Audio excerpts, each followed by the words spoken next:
आपण पाहणार आहोत किंवा चाखणार आहोत झटपट तयार होणारी आणि अतिशय स्वादिष्ट कांद्याची चटणी। आज चटणी स्पेशल आहे, पण कांद्याची डोळ्यात पाणी आणणारी नाही तर तोंडाला पाणी आणणारी। चला तर मग बघूया कशी बनवायची। नमस्कार, मी सारिका, सारिकास किचनमध्ये तुमचं अगदी मनापासून स्वागत करते। तर मी ते 4 ते 5 कांदे मोठे मोठे चिरून घेतलेले आहेत आणि लसूण चिरून घेतलेले आहे। 7 ते 8 लसूण आहेत हे मोठे, तर ते चिरून घेतलेले आहे। तर मी आता इथे कढईत तेल टाकून घेतले। त्यात तेल गरम झाल्यानंतर लसूण टाकून घेतलेला आहे। आता लसूण छान लाल झाला की त्यात जिरं आणि मोहरी टाकून घ्यायची आहे। आता मी इथे मोहरी टाकून घेते। त्यानंतर त्यात टाकून घ्यायचं आहे जिरं। आता हे छान तळलं गेलं आहे। त्यानंतर त्यात शेंगदाणे टाकून घ्यायचे आहेत। शेंगदाणे खूप छान लागतात कांद्याच्या चटणीमध्ये। तुम्ही त्याला कांद्याची भाजी जरी म्हटलं तरी चालेल। त्यानंतर त्यात टाकून घ्यायचे कांदे। त्यानंतर टाकून घ्यायचा आहे कढीपत्ता। चवीनुसार मीठ टाकून घ्या।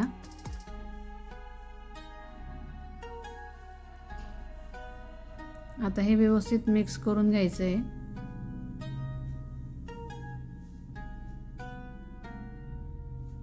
आता हे मिक्स करून झालेलं आहे। तर आता याला झाकून ठेवायचं आहे। 5 मिनिटं तरी झाकून ठेवा, म्हणजे कांदे छान वाफवून जातील। आता इथे कांदे छान वाफवून झालेले आहेत, बघू शकतात। त्यानंतर त्यात काही मसाले टाकून घ्यायचे। तर मी ते चटणी टाकून घेते आहे।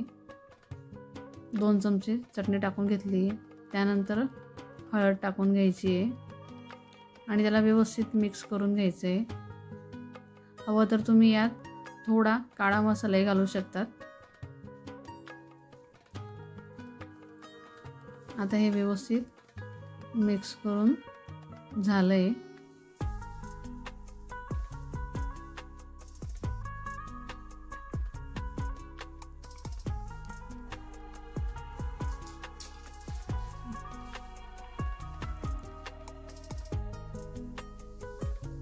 आता यात थोडी कोथिंबीर टाकून घ्यायची आहे। आता ही व्यवस्थित मिक्स करून घ्यायची आहे आणि परत याला 1 ते 2 मिनिटं शिजू द्यायचं आहे, म्हणजे सगळे मसाले जे आपण टाकलेले आहेत ते व्यवस्थित मिक्स होऊन जातील।